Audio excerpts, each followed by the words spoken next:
Mag-inahan sa Carcar City, Cebu, patay. Human sila po sila sa 64 anyos nga uyab sa hinahan. Human sila magkaaway. Suspek dali ra usab nga nasikop. Sayra nato ang labing awahing update sa maong insidente sa live report ni Alan Domingo. Lan? Yes, May. Naukay ang mga mulupyo sa Barangay Valladolid, Carcar City. Sa netmong krimen, pasado alas 8 kagabi, dihang nabati usab nila ang duha ka masipang buto sa armas de fuego. Patay diha dayon ang mag-inahan nga silang Genevieve Abilia ug ang iyang anak nga 14 anyos nga si Valerie Megan sulod silang Pinoyanan.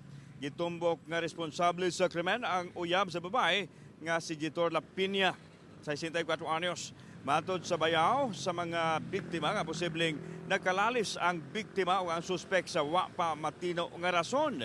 Apan gituhoan nga pangabubho ang hinungdan sa krimen. Sanglit seloso matod pa kaayo ang suspitsado.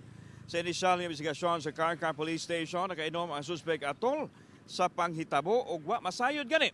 Nga apil sa iyang napusilan patay ang 14 anyos nga anak sa iyang partner.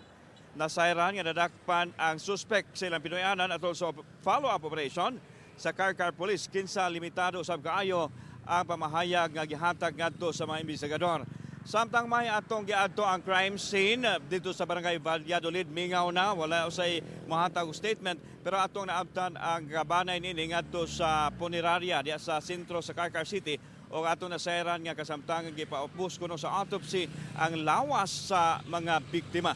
Ato sab nga gihapit ang Carcar City Police Station, wa nato maabti ang hipe o ang investigador apan matod pa sa naka-assign nga desk officer nga wa pa mahibalik sa ilahang police station ang suspitsado sanglit napakinigi proseso karon sa PNP Crime Laboratory usas mga gipaubos kini sa paraffin test.